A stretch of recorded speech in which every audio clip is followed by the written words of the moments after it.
Hey y'all, it's Amanda and this is my Texas Zone 8 garden, and today we're outside. We're going to be doing multiple things. We're going to be continuing on the mulch project where I'm removing the mulch, laying down cardboard on top of the weed barrier that I already have, and then adding mulch back on. We're also going to be straightening up the back porch, which is really out of control and is stressing me out. I've lost a bunch of plants just because there's so much chaos going on the back patio. So I just want to do a general cleanup of it. And we're going to go ahead and take my Amaryllis bulbs and start forcing them into dormancy so that we can have blooms during the holidays.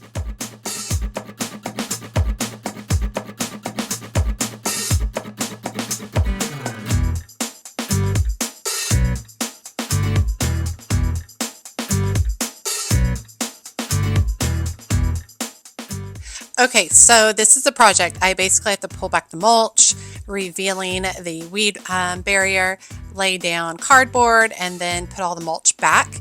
And I've already done it to probably a third of this area of the garden, and so I'll finish another third today. It was pretty tough and pretty hot, but I am glad that I got it knocked out.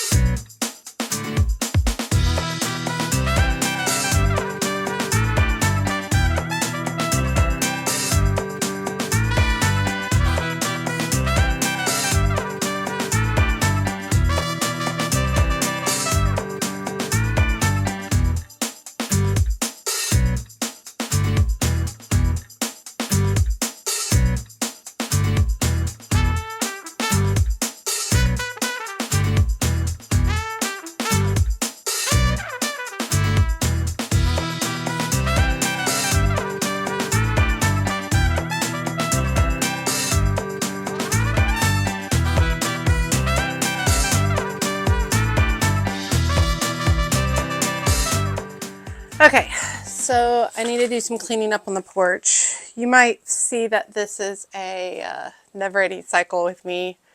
I am terrible about just throwing stuff down. It's actually not as bad as it used to be. Now, I have lost some plants back here that I was trying to kind of limp along through the summer, which sucks, but it is what it is. So we got to throw some of those away. And then I think we're also going to deal with the Amaryllis because it is time to kind of bring those inside and get them prepped for winter blooms. And I'll show you what that's going to look like as well.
Okay, so this is the sad part where I start throwing away plants. That right there is a honeysuckle that I've had since last fall, and it really needed to get in the ground, and it just really hasn't happened. And I am still a ways off from getting it into the ground where I need it, and it is barely alive. So I'm just going to let it go. Just take a breath, take the pressure off myself. There goes the tiny 9 bark that I killed not long ago. That's a snowberry or coralberry, Then there's a couple of lemon cypress, lots of killing. Oh, this one actually ended up not being dead, so super excited. It went back into the area. But basically, I have several plants that need to get into containers or into the ground, and I just didn't get to it in the spring, and then it was just too hot, and then I just was unfocused, so I was unable to take care of that. But got rid of everything that's dead, which is good because dead things tend to bring a lot of spider mites and disease, so clearing out that space is extremely helpful. Okay, back over here, got a bunch of the Perea over here again that is just like taking over everything. And it's got some insect. I can't think of the name right now with all this white on it. So I'm going to do a massive cut back in here.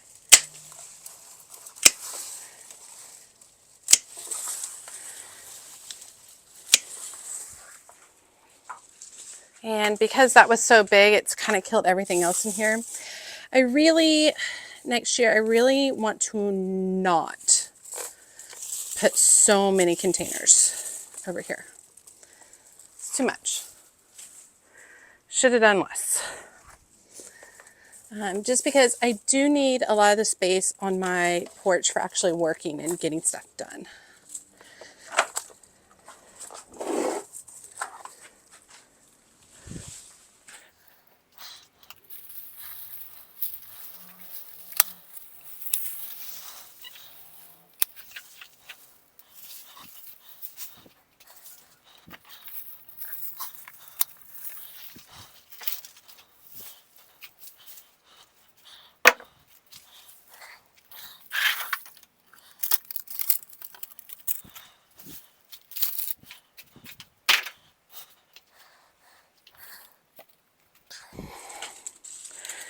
Now I am going to slide this contorted filbert tree over here. And it eventually is going to go in a container. I just haven't gotten that part done. You'll know. Is what it is. Going to go ahead and put a drip line in it, and then the same thing with these caladiums. Just like that. Okay, over here is my Amaryllis that are doing pretty good, or really good actually. But it's time to have them go dormant. So I'm going to come up here, I'm going to cut off everything except for like 3 inches of the green.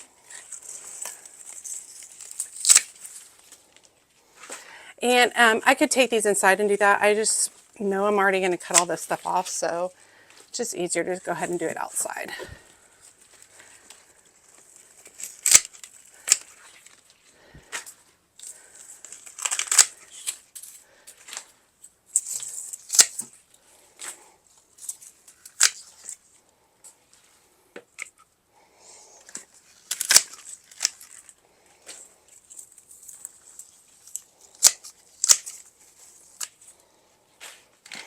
Okay, and then with that being said, I'm going to go ahead and pull each of them out, shake off the excess soil out here.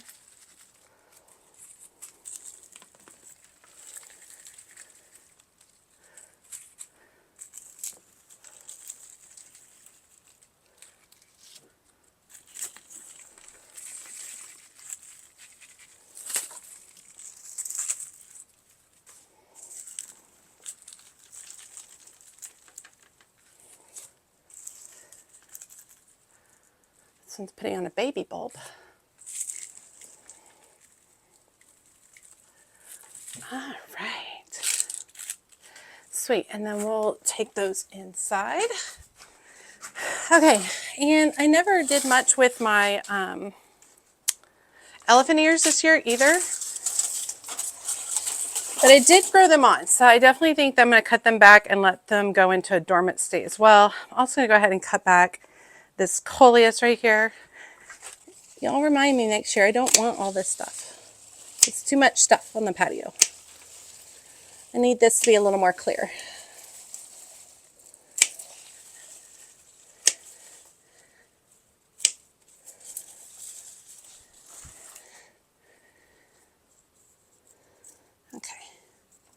closing that drip line.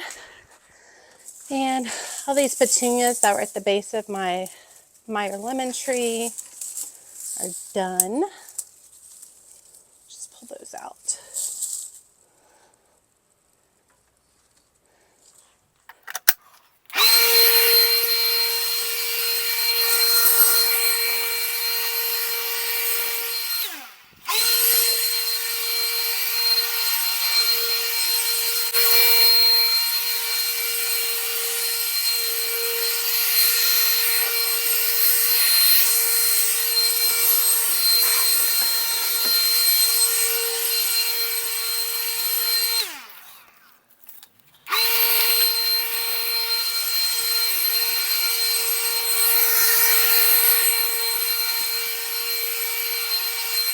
Okay, it looks a lot better. It was just really overwhelming. I just still have so much gardening to do, and we're about to go back into busy season with gardening. So definitely feels a ton better. Definitely have several plants that need to get into the ground this fall. Still have these, all the squash and cantaloupe need to go to friends' houses. But yeah, it feels good. It feels good to have it straightened up some. Not perfect, but still good. Let's go ahead and take all these Amaryllis inside, and I'll show you how I'm going to store them. So excited to have these bulbs. Let me take this off. Okay. Excited to have the Amaryllis bulbs. Really proud of myself that they're still alive. Okay, so let's just talk through the basic process. So basically I started these Amaryllis bulbs last late fall, early winter, had them blooming beautifully through December and January, which I love. Once they were done blooming, I kept them inside and kept them watered until it was warm enough outside, and then I took them outside and planted them all in one container on my back porch. Now, I planted them on the back porch in a container to control the amount of heat and sun that it was going to get, because this is my first time putting Amaryllis outside. And if you're from Texas, you know that there's nothing like Texas sun. Maybe New Mexico or Arizona sun. That's some hot sun too. But anyway, and so I did that so that I could basically control how much sun that they were getting. I watered them occasionally, nothing crazy. They made all those beautiful leaves that you saw. But now is the time for me to go ahead and start bringing these in. These need to go into dormancy. They need to go into a dark, cool place for a minimum of 2 months. After that, I can pull them out. I can pot them up, water them one time, and get them started on growing new stalks for the winter.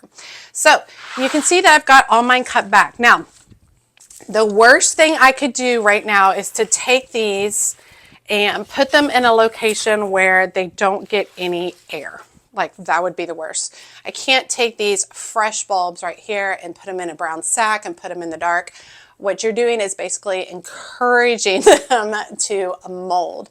So what I could have done, a couple of different things. I could have just left them outside and just not watered them at all.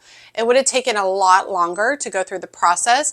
I prefer to just go ahead and cut the leaves back, bring them aside in my tray, and basically I'm just going to leave them out like this for at least a couple of weeks, allowing them to dry out as much as possible prior to going ahead and storing them. Now, that's incredibly important that you take the time to go ahead and let them dry out before storing them, whether you decide to do that outside naturally by just stopping watering them, or bring them inside and allowing them to dry out this way. At this point in time, I've cut all the leaves back, so the bulbs are no longer putting in any of its energy into keeping those leaves going. At this point, now the bulb will just keep all of its energy in itself, which is great for when it's going to reproduce blooms. When the time comes, and these have dried for a couple of weeks, I have a basket, and it has a few little holes in it. I mean, it's not so tightly woven that it doesn't have airflow, and it does have airflow. And when the time comes, what I'll do is I'll take all my bulbs and I'll put them all in my basket. I'll probably put a cloth over the top, like a cloth napkin or something like that. And then I will store this in a dark, cool space. Now, Cool space is relative, right?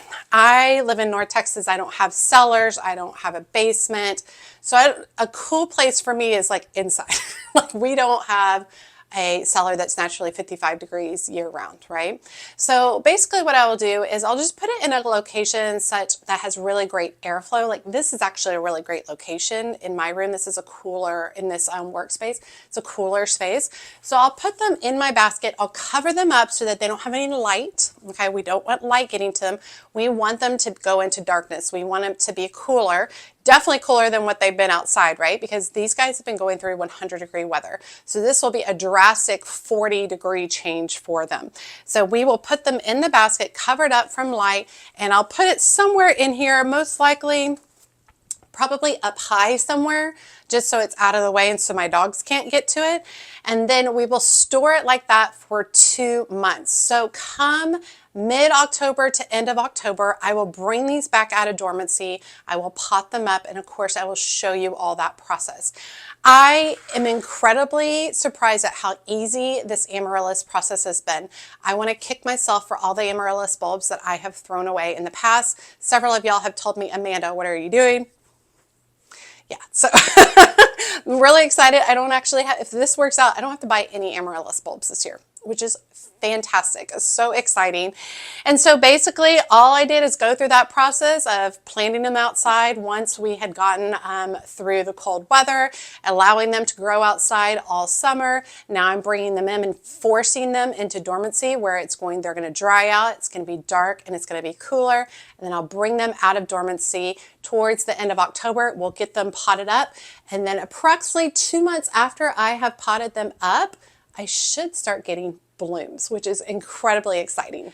Now, I know I'm going to get a lot of people to be like, no, you're supposed to do it this way. No, you're supposed to do it that way. In all honesty, I've done a lot of research and I've found at least half a dozen different ways of dealing with the Amaryllis, bringing them into dormancy, pulling them out of dormancy, things like that. I think this is what's going to work really well for me because it's very low maintenance and low key. You can keep your bulbs in the pots. Like I could have just brought that whole pot in and put it somewhere. That just takes up a whole lot more room, and I didn't want to bring something that had been outside for so long inside because it's going to bring in insects, gnats, all kinds of stuff. And with all of the seedlings that I'm currently growing, I didn't want to bring in something else that was going to expose them. So doing it this way, I think is going to work. Cutting back the greenery, forcing the bulb to stop working on its leaves, I think is going to be extremely helpful as well. I'm not going to worry about the roots. I'm just going to leave all the roots for the time being. I'm also not going to worry about how, like this one, it's making its own guy right here. I guess I could go ahead. Yeah, I'm going to go ahead and pull that off. So we got that separated for his own guy right there. Okay. I didn't see any other ones that were making baby bulbs. Oh, here we go. Here's another one. I'm just going to go ahead and pull that apart too. And then those two baby ones, we'll just let them go dormant and deal with them as well. I shook the dirt off. I don't want to go in here and wash the dirt off because I don't want to go back and wet the bulbs. It'll be much easier this way if I just allow them to just dry from this point. I can shake off some more dirt if I want. I'm not going to go through and like peel off a bunch of these layers or anything like that. We're just going to let it do its thing. This guy, he's got soft spots over here, but he is firm in the center. So I feel pretty good about that. But I'm just going to leave all the layers on at this point, and I will definitely keep you all updated. All right, I hope you guys enjoyed today's video. Seeing me just do some work out on the mulch, just continuing that project of moving the mulch, laying down additional cardboard on top of the weed barrier, and then putting the mulch back. I still have another big segment to do, but I think we're getting close to being done with that. So I'll be really glad when that project is done. This project, it sucked. It's not been fun at all. It will be really great when it's all finished. And then watching me straighten up the back patio, get rid of some things, clean some things up, it was just really out of control. It felt overwhelming. And with going into the fall weather, which We're supposed to have a big cool down over Labor Day. I'm really excited about that, and I look forward to starting to get some plants planted out for the fall. I just needed to clean up that space. And then, of course, watching me force these Amaryllis into dormancy. Very exciting. As always, make sure you like, comment, and subscribe to the channel. Every time you like and comment, it helps grow my channel so much. And if you don't feel comfortable leaving a comment, just drop an emoji below, letting me know that you made it to the end of the video and that you say hi. And be sure to check me out on my social media outlets, including Facebook, Instagram, and TikTok. As always, she's a mad gardener or decorator or anything else that she wants to be. Thanks, y'all.